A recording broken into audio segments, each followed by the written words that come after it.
नमस्कार, स्वागत है आप सभी का। आप देख रहे हैं आयुष्मान भव। मैं हूं प्रीति सिंह। आज की बदलती जीवन शैली, काम का बढ़ता दबाव, धूम्रपान, नशे की आदत और तमाम जो जीवन शैली से संबंधित समस्याएं हैं, जो बदलाव हैं, वो हमें कई बीमारियों का शिकार बना रहे हैं। और इन्हीं में से एक समस्या है ब्लड प्रेशर से जुड़ी समस्या। 22 से 30 वर्ष की आयु के युवाओं में भी हाई ब्लड प्रेशर की समस्या तेजी से आजकल बढ़ रही है। यानी आज की आपाधापी भरे जीवन में जब देश में हाई ब्लड प्रेशर यानी हाइपरटेंशन एक न्यू नॉर्मल जैसा बन गया है। तमाम विशेषज्ञों के अनुसार इस आयु वर्ग के लगभग 25% युवा इस बीमारी से आज ग्रस्त हैं। अगर समय रहते इसका इलाज और इसे कंट्रोल ना किया जाए तो कम उम्र में ही स्ट्रोक, हार्ट अटैक और किडनी से जुड़ी गंभीर बीमारियों का खतरा कई गुना बढ़ सकता है।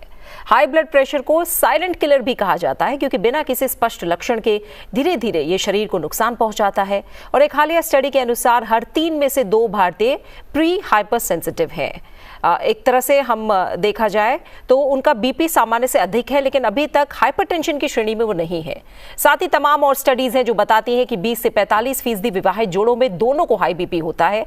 आखिर इसके पीछे क्या वजह है? क्यों आज कम उम्र में युवा भी हाइपरटेंशन के शिकार बन रहे हैं? और अलग अलग आयु वर्ग में या कहें पुरुषों और महिलाओं में इस समस्या का जो आंकड़ा है वो क्या इशारा कर रहा है? इसके बड़े कारण क्या है? बचाव कैसे किया जा सकता है? लक्षण क्या है? कैसे अपने लाइफस्टाइल में बदलाव करना है? सभी पहलुओं पर आज करेंगे हम चर्चा। और इस पर विस्तार से बातचीत के लिए मेरे साथ 3 अलग अलग पैथी के विशेष मेहमान आज स्टूडियो में मौजूद हैं। आइए हम उनका इंट्रोडक्शन आपसे कराएं। डॉक्टर सुनील एम रहेजा हमारे साथ जुड़े हुए हैं, जो कि सीनियर कंसल्टेंट फिजिशियन है, एक्स मेडिकल सुपरिटेंडेंट है जीबी पंत हॉस्पिटल में। बहुत बहुत स्वागत है आपका डॉक्टर रहेजा। साथ ही हमारे साथ डॉक्टर रोजा वाराणसी जुड़ी हुई है, रिसर्च ऑफिसर है homeopathy, scientist for central council for research in homeopathy. बहुत बहुत स्वागत है आपका डॉक्टर रोजा वाराणसी। साथ ही हमारे साथ डॉक्टर वीजी हुद्दर जुड़े हुए हैं, जो कि आयुर्वेदिक एक्सपर्ट हैं, एडिशनल प्रोफेसर हैं, डिपार्टमेंट ऑफ काय चिकित्सा, all India institute of Ayurveda. बहुत बहुत स्वागत है आपका डॉक्टर हुद्दर। शुरुआत आप ही से करूंगी मैं डॉक्टर रहेजा। ब्लड प्रेशर यानी जो सभी में होता है, लेकिन एक ऐसा भी दौर आता है या कहें एक ऐसी समस्या ये आजकल ब्लड प्रेशर की हो गई है, जो जैसे मैंने कहा कि अब कम आयु वर्ग में भी दिख रही है। पहले आप थोड़ा सा बताइए क्या ब्लड प्रेशर और ये समस्या कब बन जाता है? देखिए, जो नॉर्मल ब्लड प्रेशर है वो होता है सिस्टोलिक एंड डायस्टोलिक, यानी ऊपर का और नीचे का।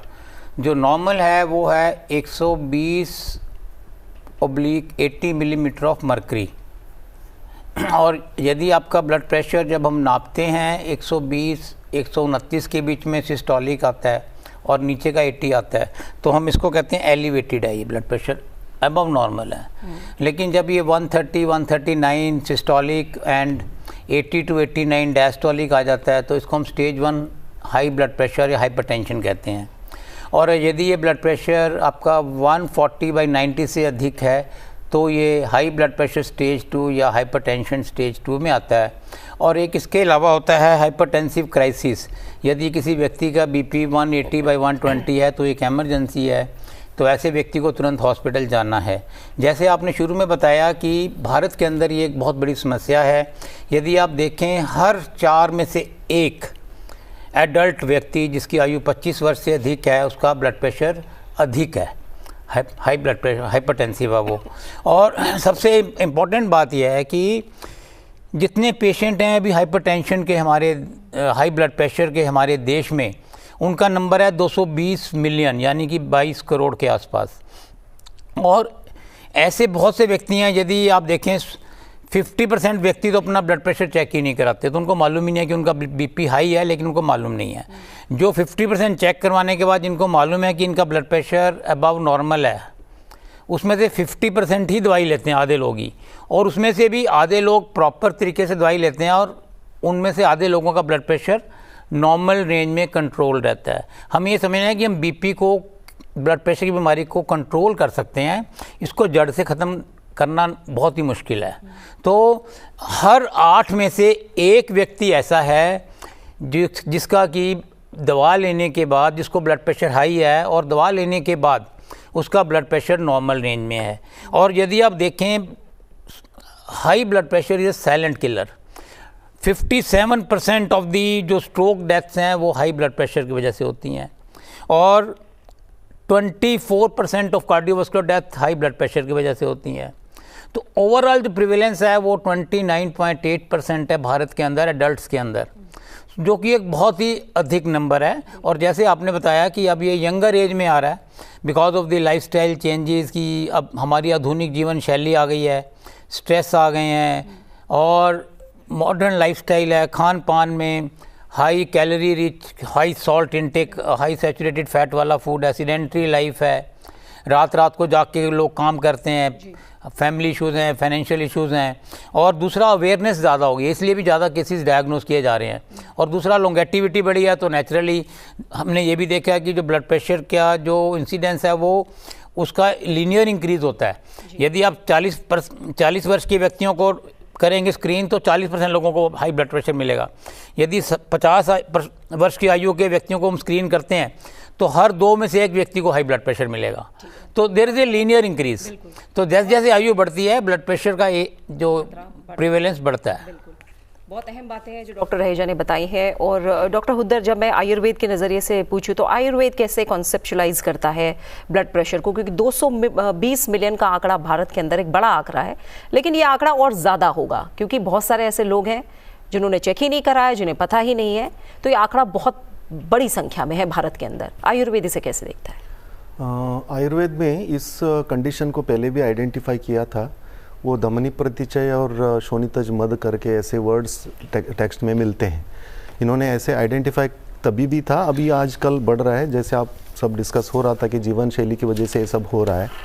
तो जब जीवन शैली की बात आती है तो डेफिनेटली आयुर्वेद से कहीं ना कहीं इसमें बहुत अच्छा बेनिफिट मिलने का चांसेस रहते हैं। जैसे सर स्टेजेस बताए तो इनिशियल स्टेजेस में जब एसेंशियल हाइपरटेंशन या उस स्टेज में अगर हो तो, क्योंकि ये एक प्राइमरी इंडिकेटर्स है, जैसे बॉर्डरलाइन डायबिटीज़ हो या हाइपरटेंशन, यूजुअली वर्क स्ट्रेस हो, जो भी हम डाइट लाइफस्टाइल जो भी करते हैं, फर्स्ट इंडिकेटर्स ये होते हैं। एलिवेटेड ब्लड प्रेशर और डायबिटीज़ ये सब आ जाते हैं।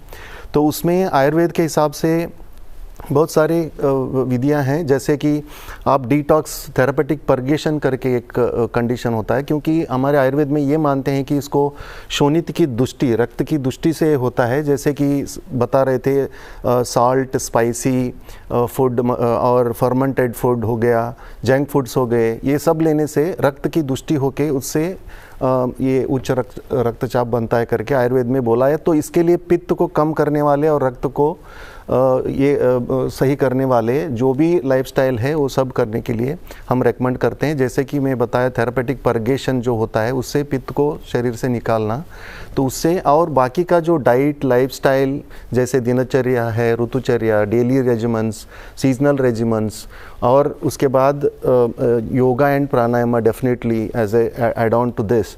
सो अगर कोई भी ऐसा है तो इनिशियल स्टेजेस में ये इसको अच्छे से मैनेज कर पाते हैं। वो जब नेक्स्ट लेवल पे जाता है तो डिफरेंट डिसीज़ के हिसाब से उसको मैनेज करना पड़ता है। और ये जैसे ये बोल रहे थे उसके ट्रीटमेंट के हिसाब से अगर देखेंगे तो बहुत सारे मेडिसिन अवेलेबल है आयुर्वेद में भी। या ट्रीटमेंट पर हम आएंगे आगे। डॉक्टर रोजा, मैं आपसे जानूंगी होम्योपैथी का नज़रिया। आप लोग ब्लड प्रेशर की समस्या को कैसे देखते हैं? क्योंकि ये देखिए एक साइलेंट किलर है, और होम्योपैथी को जब हम समझते हैं, जितना भी हम समझे हैं, बहुत पर्सनलाइज्ड है, कस्टमाइज्ड ट्रीटमेंट भी है। तो कैसे आप लोग अलग अलग पेशेंट्स में ब्लड प्रेशर की समस्या को देखते हैं होम्योपैथी में? ब्लड प्रेशर या रक्तचाप इट इज नॉर्मल थिंग। इसके वजह से शरीर पूरा चलता है, पूरा बॉडी में सर्कुलेशन होता है। अबव बिलो होने से एबनॉर्मल कहा जाता है। तो it is like blood pressure whole body के लिए चाहिए हमें, to make our body sustained, to make our body work in and out. लेकिन that is what holism is. तो homeopathy also based on holistic principles. Homeopathy में हम ये नहीं बोलेंगे कि ब्लड प्रेशर एक अलग सा है, जैसे मॉडर्न मेडिसिन में भी आँख के लिए अलग, हार्ट के लिए अलग, किडनी के लिए अलग स्पेशलाइजेशन है। But in homeopathy we conceptualise the whole system. भले वो ब्लड प्रेशर हो, भले वो कार्डियक डिजीज हो, भले वो डायबिटीज़ हो, there are certain reasons, mental reasons या उसका कॉजेस होते हैं जिसको हमें we have to find it out. जब हम पर्सन एक मरीज आता है, उससे हम इंटरेक्ट करते हैं और पता चलता है कि उसका ये इस कारण से मे भी उसका स्ट्रेस फैक्टर हो गया, लाइफस्टाइल हो गया, फूड फैक्टर्स हो गया, इन सबको लेते हुए जो homeopathy we go for holistic approach and holistic treatment system. We don't go for individualized, don't go for particulars, और we only go for holistic medicinal treatment. ठीक है। कि एक मरीज के लिए आपके लिए X चाहिए, सर के लिए Y चाहिए, मेरे लिए Z चाहिए होगा मेडिसिन। तो this is the approach which we follow in homeopathy. बिल्कुल। अगर हम डॉक्टर रहेजा बात करें अलग अलग स्टेजेस की, तो क्या ब्लड प्रेशर को लेकर भी स्टेजेस अलग अलग हैं? कैसे इसको समझें? क्योंकि जैसे आपने भी कहा कि हाइपरटेंसिव हैं बहुत सारे लोग, कैसे समझा जाए इसे? और क्या अगर बढ़ रहा है नॉर्मल से थोड़ा ज़्यादा तो वो हाई की तरफ जाएगा ही अगर उसको इग्नोर किया गया? बिल्कुल। सबसे इम्पॉर्टेंट बात है जो इस साल हमारा जो वर्ल्ड हाइपरटेंशन डे है, जो कि 17 मई को मनाया गया है, 17 मई 2025 को, सैटरडे को हमने भी मनाया पूरे जोर शोर से, सारे डॉक्टर्स को इनवाइट किया और पब्लिक को इकट्ठा करके। तो वो एक अवेयरनेस क्रिएट करने के लिए करते हैं। और उसमें हमने इस बार का जो थीम था वो था कि major your blood pressure accurately, control it, live longer. अपना ब्लड प्रेशर ठीक से नापिए, सबसे इम्पॉर्टेंट बात है ये। क्योंकि अधिकतर क्या होता है कि आप कपड़े के ऊपर से नाप रहे हैं, आपका जो मशीन है वो ठीक नहीं है, आपका ट्रेनिंग ठीक नहीं है, तो ये सारी चीज़ें ज़रूरी हैं। और उसके बाद दवाई ठीक से लेके उसको, बहुत अच्छी दवाइयाँ हैं हमारे पास, उसको आप कंट्रोल कर सकते हैं और अपना नॉर्मल लाइफ जी सकते हैं। जैसे आप बता रहे हैं स्टेजेस, 120/80 मिलीमीटर जो मर्करी जो है ब्लड प्रेशर वो नॉर्मल है, ठीक है, एडल्ट्स में। और यदि आपका ऊपर का ब्लड प्रेशर सिस्टोलिक 120-129 के बीच में है तो इसको हम कहते हैं एलिवेटेड है आपका ब्लड प्रेशर। और यदि आप, और नीचे का 80 है, और यदि आपका ब्लड प्रेशर 130-139 के बीच में है सिस्टोलिक, और नीचे का 80 और 89 के बीच में है, तो हाइपरटेंशन स्टेज 1 इसको कहते हैं हम। और यदि आपका ब्लड प्रेशर 140/90 से अबव है तो स्टेज 2 है। और हाइपरटेंसिव क्राइसिस एक एमरजेंसी है, जिसमें मैंने बताया कि 180/120 से ऊपर अगर ब्लड प्रेशर है तो एक बहुत ही एमरजेंसी है। क्योंकि अगर इतना हाई ब्लड प्रेशर है तो आपको heart attack, brain stroke, kidney damage, कुछ भी, आंखों की रोशनी जा सकती है, तो तुरंत आपको इलाज करना है। सबसे ज़रूरी बात है, इस बार का जो थीम है कि हमें ब्लड प्रेशर ठीक से नापना चाहिए। उसके लिए ज़रूरी है कि उस व्यक्ति को आप थोड़ी देर तक आराम से बैठने दीजिए। उसके बाद उसको कपड़ा हटा के क्यूबिटल फोसा से दो उंगली ऊपर, यानी कि 1.25 इंचेस कफ लगाना है। कफ भी एक एप्रोप्रिएट साइज़ का होना चाहिए। आपकी मशीन कैलिब्रेटेड होनी चाहिए, डिजिटल है तो, नहीं तो आजकल डायल वाली भी आती हैं। और जो गोल्ड स्टैंडर्ड है वो मर्क्यूरियल एपरेटस है, तो उससे आप नापेंगे। अगर आप स्टेथोस्कोप से देखते हैं तो साउंड्स आती हैं, कर्टस्कोप साउंड्स कहते हैं। जब वो शुरू होती हैं तो सिस्टोलिक है, जब वो डिस्ट्रीब्यूट होती है डायस्टोलिक है। तो हमें इन चीज़ों का बहुत ध्यान रखना है कि हम एक्यूरेटली बीपी को नापें। क्योंकि एक और भी बड़ी इंटरेस्टिंग चीज़ है वाइट कोट हाइपरटेंशन। हमने बहुत से मरीज़ों में ये देखा कि पेशेंट का ब्लड प्रेशर घर पे ठीक था, जैसे ही वो हमारे डॉक्टर्स को दिखाने आता है तो उसका ब्लड प्रेशर ज़्यादा रिकॉर्ड होता है। This is called white coat hypertension. तो हमारे डॉक्टर दोस्तों को भी ये समझना है, पेशेंट्स को भी समझना है कि इसमें एकदम दवाई देने की आवश्यकता नहीं है। Make the patient comfortable. और यदि उसका घर पे ब्लड प्रेशर ठीक है और आप डॉक्टर्स के पास जाने के बाद हाई रिकॉर्ड हो रहा है, तो आप एम्बुलेटरी ब्लड प्रेशर भी आजकल अवेलेबल है, जिसमें कि हम एक मशीन लगा देते हैं उस व्यक्ति को और वो 24 घंटे का ब्लड प्रेशर उसमें डिजिटली रिकॉर्ड हो जाता है और आप उसको मॉनिटर कर सकते हैं। तो आजकल ऐसी ब्लड शुगर में भी ऐसी मशीनें आ गई हैं, कंटिन्यूस ग्लूकोज मॉनिटरिंग वाली। तो अब ये डिजिटल का वर्ल्ड है तो हमें इसका फ़ायदा उठाना चाहिए। नई नई टेक्नोलॉजीज़ हैं, तो यदि हम इन सब चीज़ों का ध्यान रखें और ब्लड प्रेशर को कंट्रोल करें, क्योंकि 95% ऑफ द जो ब्लड प्रेशर है वो है इडियोपैथिक, जिसका कोई एग्जैक्ट कॉज नहीं पता, लेकिन उसके कुछ एक फैक्टर्स हैं, जिसमें कि जेनेटिक फैक्टर्स हैं, अनुवंशिक। और उसके अलावा आपकी एज के साथ साथ ब्लड प्रेशर बढ़ेगा, स्ट्रेस लेवल ज़्यादा है तो बढ़ेगा। यदि आपके खान पान में नमक अधिक है, जैसे जंक फूड आज कल जो चल रहे हैं मार्केट में, पिज़्ज़ा, बर्गर, चाउमीन, जिसमें सोडियम मोनोग्लूटामेट की मात्रा होती है, जिसमें हाई सोडियम कंटेंट है, इससे ब्लड प्रेशर बढ़ेगा। आप नींद पूरी नहीं ले रहे तो बढ़ेगा। और यदि आप का इरेगुलर हैबिट्स हैं, सीडेंटरी लाइफस्टाइल है, एक्सरसाइज नहीं कर रहे हैं, आपका वेट ज़्यादा है नॉर्मल से, और आप सैचुरेटेड फैट अधिक ले रहे हैं, जंक फूड जिसको हम कहते हैं ये, और तो भी आपका ब्लड प्रेशर अधिक होगा। और ये देखा गया कि यदि हमने ये स्टडी स्कूलों में भी कंडक्ट करी है, स्कूलों में भी जो ओबेसिटी का रेट है ऑलमोस्ट 20% हो गया अभी, आप देखें दिल्ली के स्कूल्स में। और यदि आप शुरू से ध्यान रखते हैं, इसके लिए पेरेंट्स को जागरूक होना ज़रूरी है कि वो खुद भी अपने खान पान का ध्यान रखें अपना ब्लड प्रेशर को स्क्रीन कराते रहें। और जो बच्चों के अंदर हमने देखा है कि बच्चे जो हैबिट्स हैं वो अपने पेरेंट्स से सीखते हैं, फैमिली में, दोस्तों से, स्कूल में, स्पाउस से।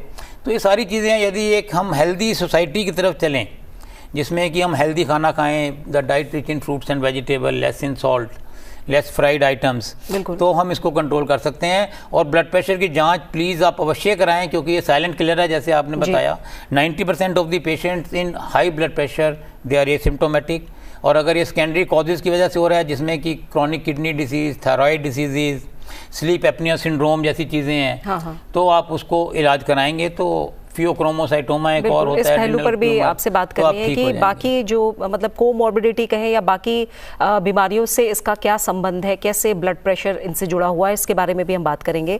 डॉक्टर हुदर, जैसे तमाम कारणों की बात की, उसमें एक जेनेटिक फैक्टर भी एक बड़ा फैक्टर है ब्लड प्रेशर में, यानी फैमिली में भी ये रन करता है अगर किसी को है तो। और बाकी जो लाइफस्टाइल से जुड़ी दिक्कतें हैं वो एक बहुत बड़ा फैक्टर समझ में आया है। क्या आयुर्वेद जेनेटिक फैक्टर्स में मदद कर सकता है, या कोई किसी फैमिली में पता है और आगे वो प्लानिंग कर रहे हैं फैमिली को आगे बढ़ाने की, तो कैसे वो अपनी लाइफस्टाइल में बदलाव कर सकते हैं या आयुर्वेद का सहारा ले सकते हैं? जो जेनेटिक डिसीजेस है उसको बीज दृष्टि के हिसाब से आयुर्वेद में बताया गया है। ऐसे कंडीशंस में थोड़ा सा ये मुश्किल होता है, लेकिन सही टाइम पे, जैसे आपने बताया कि सही टाइम पे, या जब जैसे उनका एज है, आजकल एज कम आ रहा है, तो उसी बचपन से ही आप समझ लीजिए तब से अगर उनको सही से लाइफस्टाइल और उनका जो भी जो हैबिचुअल थिंग्स है, डेली रेजिमेंट्स का, सीजनल रेजिमेंट्स का, ये अगर घर में भी फॉलो करते, बच्चों को भी अगर करते जाएंगे तो ये किसी हद तक अगर ये जेनेटिक होते हुए भी थोड़ा सा इसको आगे एटलीस्ट प्रमोट तो कर सकते हैं कि जल्दी, जितना जल्दी ना हो सके उतना जल्दी ना आए। अदरवाइज इन ओल्ड एज कहीं ना कहीं ये तो बीज अगर जेनेटिक फैक्टर है तो कहीं ना कहीं ये आने का चांस तो रहता है, लेकिन एटलीस्ट बचपन से अगर इसको किया जाए, मैं यही रेकमेंड करता हूँ कि खुद भी करें, अपने बच्चों को भी वही संस्कार सिखाएं सबको कि ये खाना चाहिए, ये नहीं खाना चाहिए, सीजनल में ये खाना चाहिए, ये सीज़न में ये करना चाहिए, मॉर्निंग टू इवनिंग ये करना चाहिए। अगर लाइफस्टाइल को हम हेल्दी बनाएं तो definitely it's going to impact होगा। और यही जो भी चीज़ें हैं सब एक प्राइमरी हेल्थ लेवल पे भी, अगर एक डॉक्टर बैठा है एक प्राइमरी हेल्थ लेवल पे भी अगर ये सेंसिटाइज करता है सब लोगों को कि ऐसे ऐसे किया जाए, योगा प्राणायाम का प्रैक्टिस किया जाए, ये सब जो है प्रिवेंटिव एस्पेक्ट में आएंगे। जो जेनेटिक हो या ना हो तो भी ये हेल्पफुल रहेगा। पर्टिकुलरली जेनेटिक है तो थोड़ा सा इंटेंसिवली हम पंचकर्मा जैसे ट्रीटमेंट्स हैं, जैसे थेरेपेटिक परगेशन बोला, साल में एक बार थेरेपेटिक परगेशन कर लिया, फिर उसके हिसाब से पर्टिकुलर जो हार्ट के लिए और हार्ट वेसल्स के लिए और ब्लड के लिए जो अच्छे बताए गए जो ड्रग्स है, जैसे आंवला है, ऐसे चीज़ों को अगर हम अडॉप्ट करें हमारे लाइफस्टाइल में तो ये प्रिवेंटेबल हो सकता है किसी सही हद तक। डॉक्टर रोजा, सबसे पहली बात है आप लोग कह रहे हैं और हम लोग भी इस बारे में अवेयरनेस फैला रहे हैं इस कार्यक्रम के ज़रिए कि अपना ब्लड प्रेशर ज़रूर आप नपवाएं और जांचें कि कितना ब्लड प्रेशर है, लेकिन क्या कोई ऐसे ख़ास सिम्टम्स हैं जो जुड़े हुए हैं बीपी की समस्या से कि अगर वो सिम्टम्स नज़र आए तो ज़रूर जांच करवानी चाहिए? जिस तरीके से आंकड़े आ रहे हैं, जैसे हर 4 में एक हाइपरटेंसिव देखा जाता है, तो इसीलिए 18 ईयर्स अबव हर साल, हर 2 साल में ब्लड प्रेशर का अवश्य देखना चाहिए, जिससे कि हम एक प्रिवेंटिव मोड में, प्रीमोडियल मोड में हम उसका ट्रीटमेंट या अर्ली प्रिवेंशन हम अडॉप्ट कर सकते हैं। दूसरा है usually it is asymptomatic, but कुछ लक्षण ऐसे होते हैं जैसे सिर दर्द होना, फटीग होना, नींद नहीं आना, इंसोम्निया, तो ये सारे भी रिलेटेबल फैक्टर्स हैं जिसको इंडिकेट करता है कि इस व्यक्ति में ब्लड प्रेशर होने का, हाई ब्लड प्रेशर होने का चांसेस है।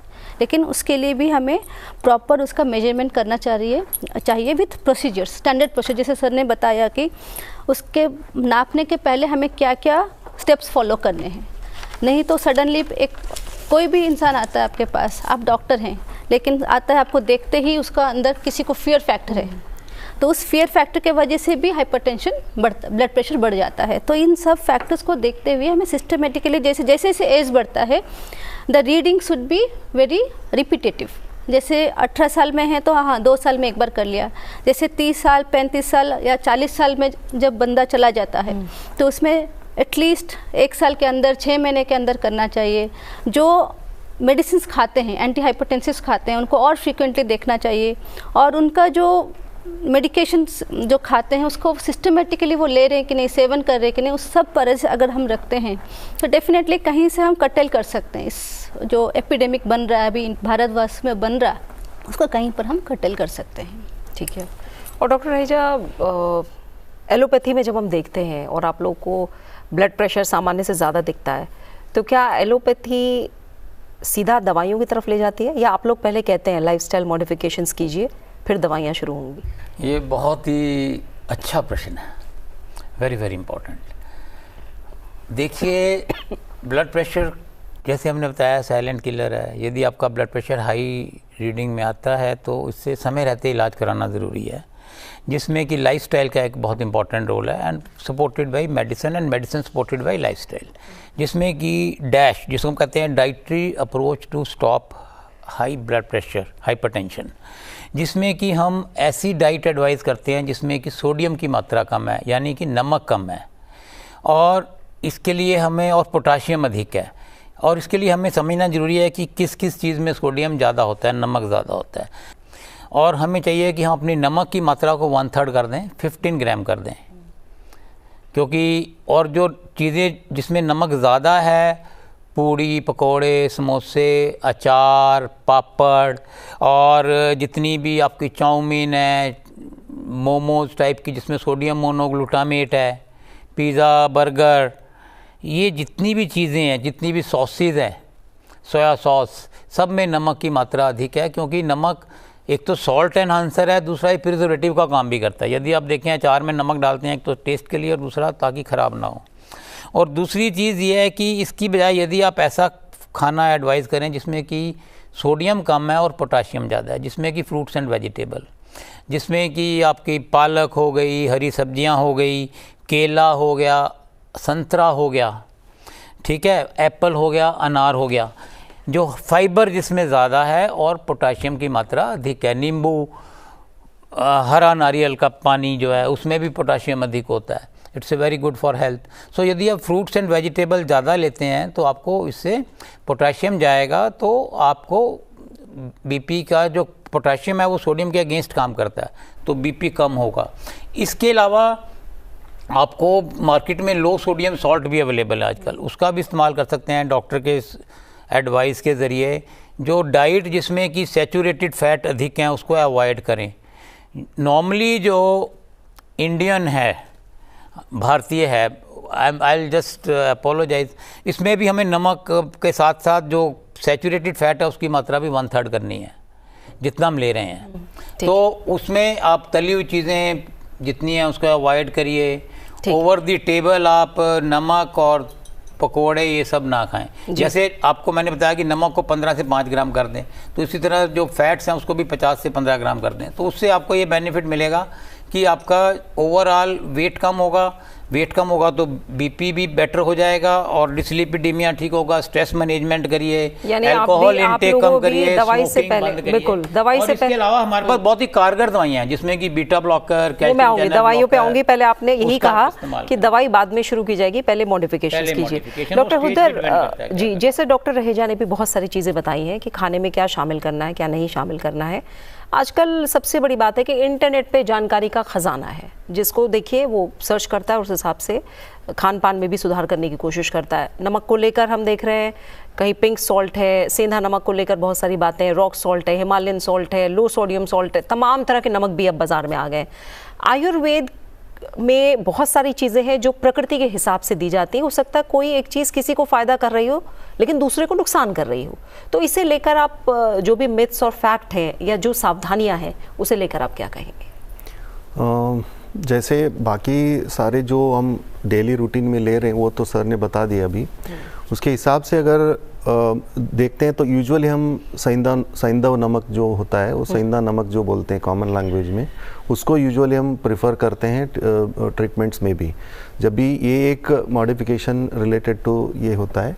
बाकी तो ऑयल जैसे सर बता रहे थे, अनसैचुरेटेड फैटी एसिड जैसे हो, या हम घी भी कभी कभी हम रिस्ट्रिक्ट नहीं करते हैं कभी बहुत, क्योंकि आजकल के रिसर्च के हिसाब से भी ऐसे नहीं है कि ज़्यादा खाएं, ऐसे नहीं है, लेकिन पर्टिकुलर एक मात्रा में घी भी आवश्यकता होती है शरीर के लिए। ऐसे आयुर्वेद में भी बताया है कि पर्टिकुलर मात्रा में अगर ये चीज़ें ले सकते हैं। लेकिन ये जो है इंटरनेट से या इधर से लेके अपने ही डिसाइड करके करना, ये कभी भी नहीं करना चाहिए। आइदर एलोपैथिक ट्रीटमेंट हो या आयुर्वेदिक ट्रीटमेंट हो, या लाइफस्टाइल का हो, या अलोंग विथ एलोपैथी आयुर्वेद का ले रहे हैं या लाइफस्टाइल को चेंज कर रहे हैं। ये अलग अलग कंडीशंस में बहुत सारे चीज़ें होते हैं जो इंडिविजुअल नहीं कर पाते। ये इंटरनेट में इधर उधर देख के एक मेडिसिन ले लिया मैंने, बाकी का सब दवा बंद कर दिया, इससे मेरा बीपी ठीक चल रहा है, थोड़े दिन चलेगा, कभी शूट अप हो जाएगा, वो एक ये चीज़ें हो जाते हैं। ऐसे कंडीशन में कभी भी विदाउट कंसल्टेशन कोई भी counter over the counter medications और ये पर्टिकुलरली जो हाइपरटेंशन में न करें, पर्टिकुलरली जो आयुर्वेद के स्पेशलिस्ट या होम्योपैथी या एलोपैथी के स्पेशलिस्ट को कंसल्ट करके ही ये सब जब मॉडिफिकेशंस, अगर मैं ऐसे बता दूं तो वो लोग वो करना शुरू कर देंगे। तो ऐसे नहीं है कि प्रॉपरली उस आदमी के लिए जो चाहिए मॉर्निंग टू इवनिंग लाइफस्टाइल के हिसाब से और खाना उन प्रकृति के हिसाब से, उस हम प्रकृति बोलते हैं, वात प्रकृति, पित्त प्रकृति, कफ प्रकृति। और प्रकृति को लेकर आयुष मिनिस्ट्री काफी काम भी कर रहे हैं, इसमें सभी लोग जान पाएंगे, तो जान पाएंगे तो अपना प्रकृति क्या है उस हिसाब से हमारा चार्ट बनता है। हम कॉमन चार्ट सबको नहीं देते, ऐसे ही है कि ये आप खाइए, तो थोड़ा किसी को सूट होगा नहीं होगा वो चार्ट कंसल्ट करके ले सकते हैं लाइफस्टाइल क्लिनिक से। और डॉक्टर रोजा, जब होम्योपैथी की हम बात कर रहे हैं, आप लोग कैसे एसेस करते हैं, क्योंकि अंडरलाइन इमोशनल और एक तरह से हेरिडेटरी फैक्टर्स और बहुत सारे फैक्टर्स हैं, तो होम्योपैथी में कैसे थोड़ी अलग राह होती है? देखिए, होम्योपैथी के बारे में अगर कहा जाए, it's a natural system of medicine, जो कि एक नेचुरल लॉ के ऊपर डिपेंडेंट है, लाइक सिमिलिया सिमिलिबस क्यूरेंटर। और उसको अगर देखते हैं तो it depends on holistic treatment. जैसे एक व्यक्ति आता है या मरीज आता है, उसका मानसिक स्थिति कैसा है, उसका फिजिकल स्थिति कैसा है, उसका शरीर कैसा है, उसका जो इस कंप्लेंट को लेके आया है वो कंप्लेंट क्या है, इन सबको देखते हुए 360 डिग्री एंगल हम उसको एसेस करते हैं। उसके बाद उसकी पास्ट हिस्ट्री, उसका जीवन शैली कैसा है, उन सबको देखते हुए वी प्रिस्क्राइब द मेडिसिन। क्योंकि होम्योपैथी का कहा जाए तो उसमें अराउंड 3000 से भी ऊपर दवाइयाँ हैं, जो कि प्लांट से भी बना हुआ है, केमिकल से भी बना हुआ है, नोजोड से, साइकोड से, बहुत तरीके की दवाइयाँ हैं। अगर हम ये कहें किसी के घर पे किसी का डेथ हो गया जो बहुत ही करीब है, उसके वजह से अगर उसको हाइपरटेंशन होता है, उसके लिए अलग दवाई। किसी को धूप में जाते हैं, धूप में जाने के वजह से उसको होता है हाइपरटेंशन, तो उसके लिए अलग दवाई। किसी को कार्डियक एलिमेंट्स हैं, उसके साथ हाइपरटेंशन है, किसी को ओबेसिटी है, उसके साथ हाइपरटेंशन है, क्योंकि हाइपरटेंशन के डिफरेंट रिस्क फैक्टर्स हैं। इन सबको देखते हुए वी प्रिस्क्राइब अ मेडिसिन। ठीक है, और वो पर्सनालिटी पे भी होता है, वो स्ट्रेस लेवल है, बहुत सारी चीजें हैं। सर सारे stress levels, physical, mental generals, physical generals. Physical generals मतलब आपको क्या खाना पसंद है, आपको क्या खाना नहीं पसंद है। फिर मेंटल्स मतलब आपकी मानसिक स्थिति कैसी है, अगर आप चिड़चिड़े हो, आप शांत स्वभाव के हो, आप ज़्यादा बोलते हो, आप कम बोलते हो, आप लोगों से मिलना जुलना कैसा लगता है, बहुत सारे क्वेश्चंस हम पूछते हैं। We go in depth into psychology of the patient.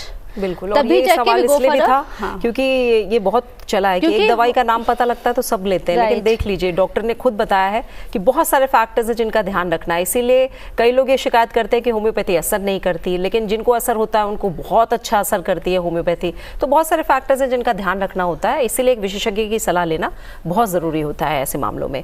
जैसे मैंने पहले भी सवाल किया था डॉक्टर रहेजा कि दवाई से पहले आपने कहा हम बहुत सारी चीज़ें हैं जिनकी सलाह देते हैं, मॉडिफिकेशंस करने के लिए कहते हैं, लेकिन ये कहा जाता है कि अगर बीपी की दवाई एलोपैथी में शुरू कर दी गई तो फिर आपको ज़िंदगी भर लेनी पड़ेगी, ये सच है? सबसे ज़रूरी बात है कि हमें अपना ब्लड प्रेशर नॉर्मल रेंज में रखना है।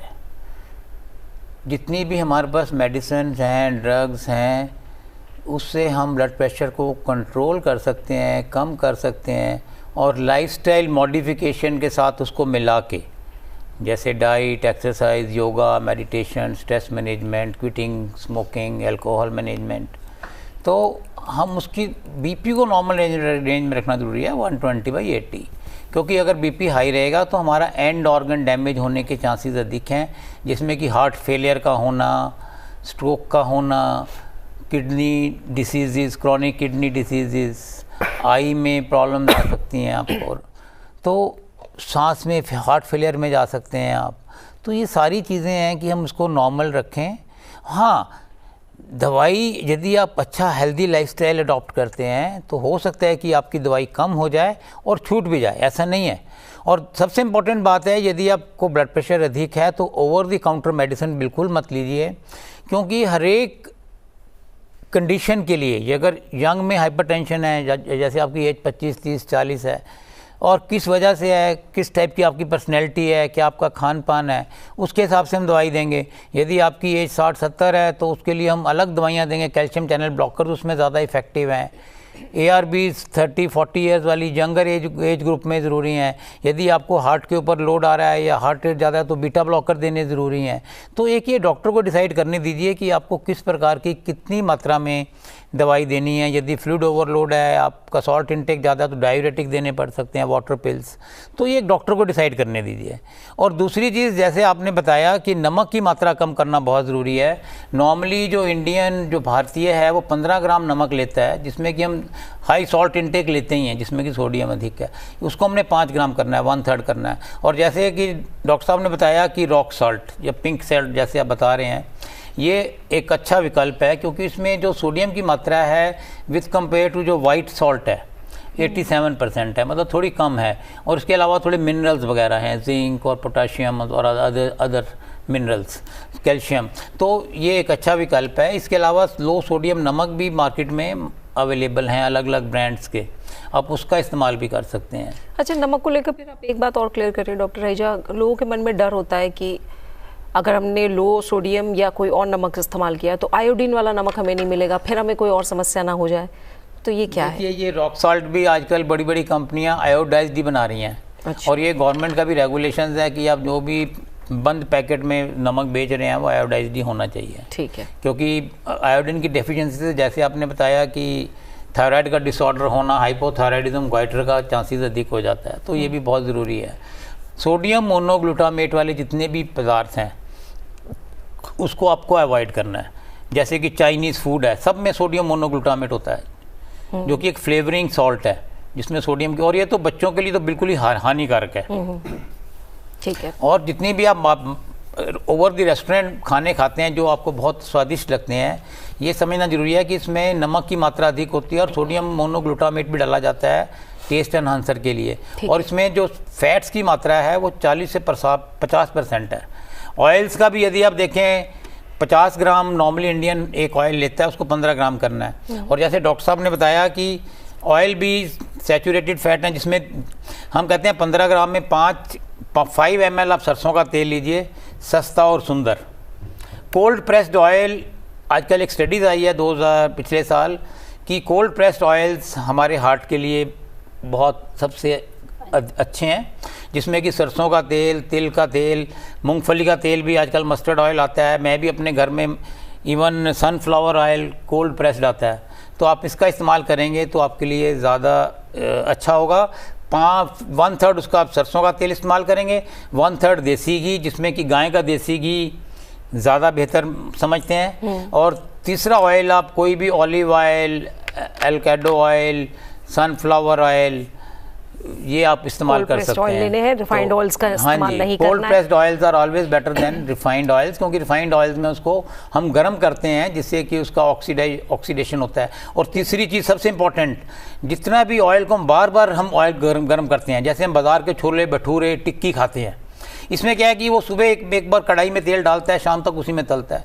तो यदि हम ऑयल को बार बार गर्म करते हैं तो वो जो ऑयल है वो ऑक्सीडाइज कर जाता है, जिसकी वजह से उसमें ट्रांस फैट पैदा होता है। और जो ट्रांस फैट्स हैं, ऑयल सबसे ख़राब ऑयल है, क्योंकि ये सबसे ज़्यादा एथीरोजेनिक है। ये सबसे ज़्यादा हार्ट की प्रॉब्लम, कॉर्नरी आर्टरीज को ब्लॉक करेगा, स्ट्रोक के चांसेस, हाई ब्लड प्रेशर को करेगा। तो ये हमें लाइफस्टाइल के अंदर खाने पीने का एक बहुत ही महत्वपूर्ण योगदान है। इसके अलावा व्यायाम एक बहुत इंपॉर्टेंट है, जिसको हम आगे जाके डिस्कस कर सकते हैं। बिल्कुल ठीक है। और एक सवाल है डॉक्टर उद्धर मैं चाहूँगी आप इसका जवाब दें, और ये समझना भी चाह रही है। अविका चैटर्जी ने केरल से पूछा है और ये प्रश्न पूछ रही है, और खासकर आयुर्वेद के नज़रिए में, कि क्या आयुर्वेद ब्लड प्रेशर को एक बीमारी के तौर पर देखता है? क्या ये एक बीमारी है? देखिए, एक्चुअली जैसे मैंने पहले बताया था, धमनी प्रतिचय करके एक कंडीशन है किधर जी जो अथेरोस्क्लेरोटिक चेंजेस, जो फैट जो कलेक्ट होता है वेसल्स में, ऐसे कंडीशन को पहले भी आइडेंटिफाई किया गया है। और शोणितज मद करके हम बोलते हैं, तो ये डेफिनेटली अगर सिम्टम आता है तो उसको तो बीमारी कंसिडर किया ही जाएगा। लेकिन अगर आजकल हमारे पास ये ब्लड प्रेशर मेजर करने के लिए मशीन्स वगैरह सब सुविधा है, तो ये असिम्टोमेटिक होते हुए भी हम इसको आइडेंटिफाई करते हैं। तो इसको हमें ध्यान तो देना चाहिए, बीमारी नहीं है करके छोड़ नहीं सकते।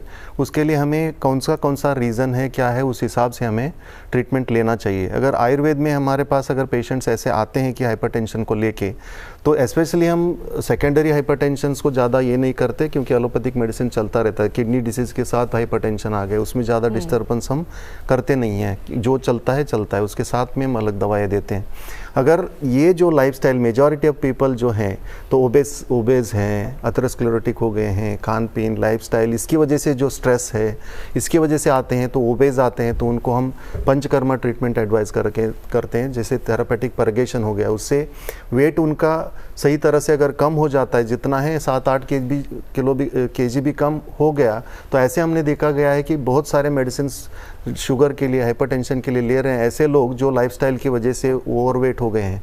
ऐसे लोगों का वेट कम करने से बिल्कुल बिना दवाई के वो स्वस्थ रह सकते हैं। ऐसे कैटेगरी में हम ज़्यादा कंसंट्रेट करते हैं। अगर लीन पर्सन आ गया, उसको भी बीपी है, लेकिन उसके लिए रीज़न क्या है? स्ट्रेस हो सकता है।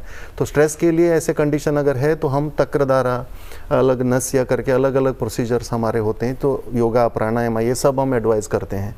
तो उनको खाने के लिए अच्छा देते भी है, क्योंकि वो ऑलरेडी लीन एंड थिन है। तो रीज़न के हिसाब से अगर हम करते हैं, ऐसे कंडीशंस में इसको नॉर्मल में लाके बिना दवाई के भी चल सकते हैं। लेकिन ये इंश्योर करें कि उसके पीछे कोई दूसरा डिसीज़ का है या नहीं, उस कंडीशन में वो कंसल्टेंट को बिल्कुल, यानी अंडरलाइन कंडीशन अगर कोई और नहीं है तो आयुर्वेद बहुत अच्छे से ब्लड प्रेशर को लेकर इलाज कर सकता है, कहीं ना कहीं उसे मैनेज करने में मददगार हो सकता है।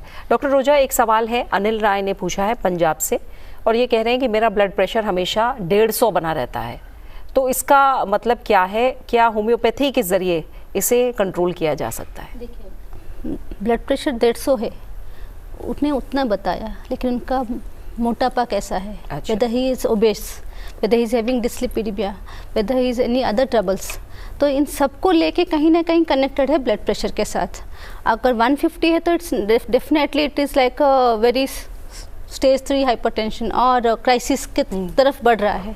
तो डेफिनेटली उनको अति शीघ्र से शीघ्र उनको जाना चाहिए, एक स्पेशलिस्ट के पास जाना चाहिए, विशेषज्ञ के पास जाना चाहिए। उसके साथ जो कि स्टैंडर्ड केयर है, conventional modern system is the standard care of treatment. उसके साथ कि कब से है, पूरा हिस्ट्री हमें बहुत ज़रूरी है यहाँ पे। अगर उनका 1 साल से है, 6 महीने से है, 3 महीने से है, तो रिसेंट डायग्नोसिस है। रिसेंट डायग्नोसिस में हम उनको थोड़ा सा टाइम दे सकते हैं कि 15 दिन 20 दिन लाइफस्टाइल मैनेजमेंट करें, अपना जो रूटीन हेल्थ है, डाइट है, उसके ऊपर ध्यान दें। वर्क प्रेशर कितना है, वर्क स्ट्रेस कितना है, उनका रिलेशन कैसा है, फैमिली रिलेशन, ये सारे factors are crucial role, they play crucial role in management of hypertension और ब्लड प्रेशर। हम एक पैरामीटर जो कि मेजरमेंट मशीन से होता है उसको देख के हम कुछ नहीं बोल सकते। It has to be measured at every level. ठीक है, from his relations, from his profession, from his family relation, profession, genetic, सारा देखेंगे तब उसको डिसाइड किया जा सकता है। हाँ, जब 150 है definitely you should rush to the doctor, उनको जांच कराएं। अगर कंटिन्यूड है, सिस्टमेटिकली जांच करना पड़ेगा, फर्स्ट रीडिंग में है या सेकेंड रीडिंग है, थर्ड रीडिंग है, वो सारे पैरामीटर सिस्टमेटिकली मेजर करके then he should come to a conclusion. हाँ, उनका परसिस्टेंट है, then he has to take medicine, साथ में लाइफस्टाइल चेंजेस, साथ में अगर उनको लगता है कि मैं होम्योपैथी में भी जाऊं या आयुर्वेदा में जाऊं, तो उसको add on treatment like a integrative approach. Now this is the R of integrative approach. अब भारत का जो नेशनल हेल्थ पॉलिसी वो भी हमें बढ़ावा दे रहा है इंटीग्रेटेड अप्रोच के लिए, ताकि ब्लड प्रेशर की दवाई अगर एक बार शुरू हुआ, you may not stop because it has withdrawal effects also. अगर सिस्टमेटिकली दोनों खाएं, कोई भी पैथिस खाएं, साथ में लाइफस्टाइल मॉडिफिकेशन करें, that can be tapered also. ठीक है, बिल्कुल। डॉक्टर रहेजा, एक सवाल है जो बबीता कुमार ने पूछा है हरियाणा से। ये कह रही हैं कि मेरे पिताजी को हाई ब्लड प्रेशर की समस्या है और अब उन्हें ठीक से दिखाई भी नहीं दे रहा है, बात करने में भी परेशानी हो रही है, और कृपया इसका कोई समाधान बताइए। देखिए, जैसे हमने शुरू में बताया कि अगर आपका ब्लड प्रेशर हाई रहता है और आपका समय रहते आप इसका इलाज नहीं कराते हैं तो एंड ऑर्गन डैमेज होने के कॉम्प्लिकेशंस आ जाती है, जिसमें कि ब्रेन के अंदर एथेरोस्क्लेरोसिस, जो ब्रेन की आर्टरीज हैं, धमनियाँ हैं, उसके अंदर हार्डनिंग हो जाती है, तो स्ट्रोक होने का खर्चा, चांसेस बढ़ जाता है, स्ट्रोक होने का चांसेस बढ़ेगा। और जैसे इनको ऑलरेडी दिमाग में प्रॉब्लम शुरू हो चुका है, और आँखों में भी जैसे बता रहे हैं कि ये आँखों में इनकी रोशनी, आँखों को भी इफेक्ट करेगा अगर बीपी हाई रहेगा तो। इसके अलावा किडनीज़ को डैमेज कर सकता है और हार्ट फेलियर, हार्ट को भी डैमेज हो सकता है हाई ब्लड प्रेशर से। तो यदि इनका ये स्टेज है तो ज़रूरी है कि ये किसी विशेषज्ञ के पास जाएं, अपना ब्लड प्रेशर चेक करवाएं और उसको ठीक से कंट्रोल करें। और ब्रेन में जो भी इनकी समस्या आ रही है, आँखों में है, उसके लिए भी एक विशेषज्ञ को दिखा के आगे जो भी जांच करनी है, MRI या हम कैरोटिड डॉपलर्स करके देखते हैं कि कितनी उसमें इंटीमल लाइनिंग की थिकनिंग है। ये सारी चीज़ों, कोलेस्ट्रॉल को ठीक करना है हमें, लो डेंसिटी लिपिड्स जो हैं जिनको हम बैड कोलेस्ट्रॉल कहते हैं उसको कंट्रोल करना है, हाई डेंसिटी लिपिड्स जो गुड कोलेस्ट्रॉल है उसको बढ़ाना है, तो उसके लिए भी दवाइयाँ दी जाती हैं। तो अब इनका जो है इंटीग्रेटेड अप्रोच के साथ विशेषज्ञों के द्वारा एक डाइट प्लान बनेगा, मेडिसिन का प्लान बनेगा और लाइफस्टाइल मॉडिफिकेशन करने होंगे। एंड सबसे ज़रूरी बात है, मेरे पास बहुत से पेशेंट आते हैं जो कि हमारे पास आया, उसका बीपी हाई है, 160/100 है, हमने उसको मेडिसिन दिया, वो आता है अगली विजिट पे 3, 4 या 5 दिन के बाद कहते हैं सर मेरा तो अब नॉर्मल हो गया 120/80, तो अब मैं दवाई बंद कर दूं। तो हमारे दर्शकों को ये समझना ज़रूरी है कि blood pressure can be controlled, it can not be cured in one go. So of course अगर आप लाइफस्टाइल मॉडिफिकेशन करेंगे, डाइटरी मॉडिफिकेशन करेंगे तो you can really get rid of it, weight reduction करेंगे। लेकिन सबसे ज़रूरी बात है कि जो आपका ब्लड प्रेशर इस समय नॉर्मल आ रहा है वो दवाई की वजह से है। यदि आप दवाइयाँ बंद कर देते हैं, ब्लड प्रेशर जैसे ही नॉर्मल आता है तो फिर आपका ब्लड प्रेशर ऊपर चला जाएगा। तो ये बेसिकली जो zigzag high low high low high low, normal high normal, ये हमारे लिए बहुत डेट्रीमेंटल है। इससे बहुत ज़्यादा डैमेज होने का चांसेस रहता है, जिसको हम कहते हैं एक्सेलरेटेड हाइपरटेंशन होने का चांसेस रहता है, जिसमें कि एकदम बीपी बहुत ज़्यादा बढ़ जाता है, जिसको हम कहते हैं हाइपरटेंसिव क्राइसिस 180/120। और उसमें तो कुछ भी डैमेज हो सकता है, आपको हार्ट अटैक आ सकता है, आप हार्ट फेलियर में जा सकते हैं, आपको स्ट्रोक हो सकता है, लकवा मार सकता है, किडनी डैमेज हो सकता है, आंखों की रोशनी जा सकती है, जैसे कि इस दर्शक ने बताया। तो ये ज़रूरी है कि हम समय रहते हैं, यदि आप ब्लड प्रेशर का ठीक से इलाज करते हैं। मैं बार बार इसी बात को बताना चाहता हूँ कि अभी हमारे पास ब्लड प्रेशर को कंट्रोल करने की, नॉर्मल रेंज में लाने की बहुत ही अच्छी कारगर दवाइयाँ हैं, सेट ऑफ मेडिसिन है। तो यदि आप अच्छे विशेषज्ञ के पास जाएंगे, वो आपकी पूरी जांच करेंगे, ब्लड टेस्ट करेंगे, LFT, KFT, lipid profile, sugar जी, और थायराइड फंक्शन टेस्ट करेंगे, ECG, और जरूरी होगा तो हार्ट की आगे की जांचें भी कर सकते हैं, इकोकार्डियोग्राफी। तो उसके बाद वो आपका एक ट्रीटमेंट प्लान आपको देंगे। और आपको रेगुलर एक डॉक्टर के टच में रहना है, अच्छे डॉक्टर के, जिससे कि, और सरकार के द्वारा यदि आप देखें वेलनेस क्लिनिक में हर जगह ये सुविधा बिल्कुल फ्री दी जा रही है।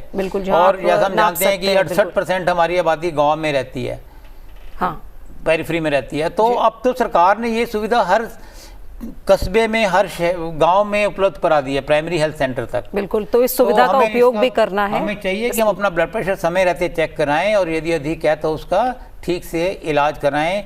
सरकार के द्वारा जी इसका डायग्नोसिस, इसका ट्रीटमेंट, इसका जांच, सब कुछ मुफ्त किया जाता है। और ये अब हर एक व्यक्ति का कर्तव्य बनता है कि वो समय रहते खुद का जांच कराए, अपने निकट संबंधी का, फैमिली में, परिवार में, दोस्तों में, ताकि हम एक अवेयरनेस क्रिएट कर सके। देखिए, जन भागीदारी बहुत ज़रूरी है, तभी हम इस समस्या को ठीक से कंट्रोल कर पाएंगे। बिल्कुल, क्योंकि धीरे धीरे जैसा कहा है साइलेंट किलर और बहुत क्राइसिस है कहीं ना कहीं, क्योंकि जिस तरह से बाकी और भी चीज़ें हैं आगे जाके एक क्राइसिस ही बन जाएगा। जिस तरह से मोटापा एक महामारी बनता जा रहा है, जिस तरह से हम डायबिटीज़ की कैपिटल बनते जा रहे हैं, उसी तरह बीपी को लेकर भी ज़्यादा अवेयरनेस की ज़रूरत है, वरना कहीं ना कहीं ये और बीमारियों को जन्म देगी, या हो सकता है और बीमारियों की वजह से ब्लड प्रेशर की समस्या हो। इसीलिए ज़्यादा से ज़्यादा इसे लेकर अवेयर रहने की ज़रूरत है।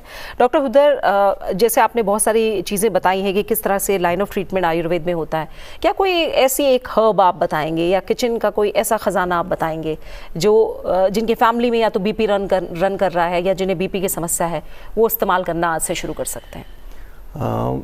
वही कि कॉमनली बोलना थोड़ा सा मुश्किल है, फिर भी अगर बोल सकते हैं तो एक आमल की है, आमल की गूसबेरी, आंवला बोलते हैं, वो एक है जो पित्त को कम करेगा और कॉन्सिक्वेंटली, हालांकि वो बहुत रीजंस देखना पड़ेगा किस लिए है, जस्ट ऐसे ही कॉमनली मैं बोल रहा हूँ, इसका मतलब ये नहीं है कि वो तो रेगुलरली लेंगे तो भी उसमें हार्म कुछ प्रॉब्लम नहीं है, ऐसे चीज़ों को बोल रहा हूँ। अश्वगंधा एक ऐसे ड्रग है जो आजकल टी और इसमें भी अश्वगंधा, ये आंवला की, ये सब मिक्स होते हुए भी आते हैं, वो स्ट्रेस भी कम करता है। तो ये नर्वाइन टॉनिक भी है, एंटीऑक्सीडेंट है, बहुत सारे उसमें चीज़ें हैं। और कुष्मांड करके एक, वो actually it's one variety of pumpkin, लेकिन उसको भी यूज़ करने से वो मेद्य करके काम करता है जो स्ट्रेस को कम करेगा, फिर उससे न्यूट्रिशन भी करेगा, हाँ, और कार्डियक न्यूट्रिशन भी करेगा, ऐसे है। लेकिन ऐसे ये नहीं है कि मेडिसिन को कंटिन्यूसली बहुत दिन तक, अश्वगंधा भी बहुत दिन तक अगर लेते हैं तो दिक्कत हो सकती है। तो ये बहुत, एक बार कंसल्ट करने में करके ही कितने दिन तक, या पॉज कब करें और कब लें, कैसे लें, ये सब थोड़ा सा जानकारी करना है। और डॉक्टर रोजा, एक बात मैं करूँगी, नशे, स्मोकिंग, क्योंकि स्ट्रेस को लेकर भी बात थी, स्ट्रेस की वजह से लोग नशे की लत का शिकार हो रहे हैं, और हम देख रहे हैं आजकल युवा बहुत तेज़ी से इस तरफ जा भी रहे हैं। तो क्या आप इसे लेकर क्या मैसेज देंगी? नशे की लत और बीपी में कितना सीधा संबंध है? नशे की लत बीपी बहुत क्लोजली एसोसिएटेड है। स्मोकिंग की ले लें, अल्कोहल भी ले लें, स्मोकिंग के वजह से निकोटीन जो है वो जहर की तरह काम करता है और बीपी को बढ़ाता है। तो इसीलिए ये सारा तो स्टॉप, जो भी स्मोकिंग करते हैं, आह्वान कह लो मास मीडिया में कि जो भी करते हैं they should quit smoking then and there. एक बार छोड़ा मतलब छोड़ा, पलट के नहीं देखना है, लेकिन उसके लिए अपनी जो मेंटल पावर को बढ़ाने की ज़रूरत है। और इसमें माइंडफुल मेडिटेशन बहुत अच्छा काम करता है। माइंडफुल मेडिटेशन, योगा करेंगे, प्राणायाम करेंगे, ताकि अपनी जो इनर कॉन्शियस को हम स्ट्रेंथन करें, क्योंकि जब तक यहाँ स्ट्रेंथन नहीं होगा हम आगे कुछ नहीं कर सकते। बिकॉज ऑफ सोशल मीडिया कह लीजिए, बिकॉज ऑफ पीर प्रेशर कह लीजिए, वर्क प्रेशर कह लीजिए, we are habituated to it. देखते ही हमें लगता है कि हमें ले लेना चाहिए। तो इन सब को अवॉइड करने के लिए there should be mindful meditation, there should be inner conscious जागरण, जो आंतरिक जागरण करने की ज़रूरत है, और एक स्ट्रॉन्ग विल फैक्टर होना चाहिए। जब ये कट डाउन हो जाएगा, definitely there will be strong chance कि आपका बीपी जितना भी हो कम तो हो ही जाएगा, और हेल्दी लाइफस्टाइल के बहुत सारी चीज़ें हैं जो सुधर जाएंगी। लास्ट में बहुत कम समय बचा है डॉक्टर रहेजा, बहुत संक्षेप में बताइए। हम हालांकि लो बीपी पर अलग से कार्यक्रम भी करेंगे, लेकिन लो बीपी क्या कम डेंजरस है? देखिए, लो बीपी यदि 90/60 से नीचे है आपका, और उसकी वजह से आपको कोई लक्षण आ रहे हैं, तो ज़रूरी है कि आप डॉक्टर के संपर्क में जाके उसका इलाज लीजिए। अपने आप को, हाइड्रेशन को मेंटेन कीजिए, पानी अधिक पीजिए, जिसमें कि नींबू पानी, शिकंजी, उसमें थोड़ा नमक डाल के ले लीजिए, तो भी ये ठीक हो जाएगा। और लो बीपी के लिए ज़रूरी है कि आप अपने खाने पीने का ज़्यादा समय से खाना खाइए, और हाइड्रेशन को मेंटेन करें, जिसमें कि सॉल्ट एंड इलेक्ट्रोलाइट की मात्रा वो भी खतरनाक हो सकता है। लो बीपी भी, देखिए, लो बीपी इतनी बड़ी समस्या नहीं है। यदि आप उसके लिए हाइड्रेशन अच्छा मेंटेन करेंगे तो भी वो नॉर्मल बॉडी अपने आप में उसको कंट्रोल करेगी। सबसे ज़रूरी बात है कि ब्लड प्रेशर यदि आपको है तो अपना एटीट्यूड पॉजिटिव रखें। नंबर 2, ब्लड प्रेशर को, जैसे मैंने बोला, measure it accurately, control it, live normal. See, अपना जो कोलेस्ट्रॉल है और जो बीपी है उसको कंट्रोल में रखें। डाइट को हेल्दी न्यूट्रिशियस डाइट खाएं, जिसमें कि फ्रूट्स एंड वेजिटेबल अधिक लें, खीरा में भी, पंपकिन, ये सब में पोटाशियम अधिक है। और एक्सरसाइज रेगुलर करें, जिसमें कि aerobic exercise, cycling, swimming, running, jogging, yoga, dancing, these are very good. Pranayama, deep breathing. सब कर सकते हैं, क्योंकि बीपी वाले थोड़ा डरते भी हैं। नहीं, देखिए ये आपको तो मुझे ये बहुत अच्छा प्रश्न है। हाँ। ये हमें एक डॉक्टर के सलाह लेना चाहिए पहले कि हम कितना कर सकते हैं। कि हम, जैसे हम योगा, मैं खुद योगा पिछले 20 साल से कर रहा हूँ, तो जैसे कि कपाल भारती कहते हैं कि हाई ब्लड प्रेशर में नहीं करना चाहिए, तो कुछ एक है जो हमें अवॉइड करना है। लेकिन डीप ब्रीदिंग एक्सरसाइज आप कर सकते हैं, ओम विलोम, और एरोबिक्स कर सकते हैं with in the range of your capacity. And सबसे इम्पोर्टेंट है कि खुश रहिए, स्वस्थ रहिए, एंड हमने जो आज बताया फॉलो द एडवाइस। बिल्कुल। और जैसा डॉक्टर ने कहा है, फिजिकल एक्टिविटी को लेकर करनी ज़रूर है, लेकिन अपनी कैपेसिटी को देखकर करें। हो सके जितना संभव हो तो ज़रूर डॉक्टर की सलाह लें कि किस तरह से करना है। और आदत जब बनाएं तो धीरे धीरे धीरे करके ही आगे बढ़ेंगे, तो जाहिर तौर पर जो आपकी कैपेसिटी है वो भी आगे बढ़ेगी। और जैसे डॉक्टर हुद्दर ने भी कहा था कि योगा और मेडिटेशन का बहुत बड़ा असर दिखाई देता है, इसे आप शामिल कीजिए। तमाम डॉक्टरों ने यही सलाह दी है कि लाइफस्टाइल में मॉडिफिकेशन आपको बीपी से कोसों दूर रखेंगे और इसे कंट्रोल करने में, मैनेज करने में हर संभव मदद करेंगे। बस बदलाव लाने की शुरुआत आपको करनी है। बहुत बहुत शुक्रिया आप तीनों मेहमानों का, डॉक्टर रहेजा, डॉक्टर रोजा वाराणसी, डॉक्टर विजय हुद्दर, बहुत बहुत शुक्रिया इस कार्यक्रम में शामिल होने के लिए। तो अपना अच्छे से ख्याल रखिए और अपने ब्लड प्रेशर को रखिए बिल्कुल नियंत्रण में। अगले अंक में आपसे फिर होगी मुलाकात। नमस्कार।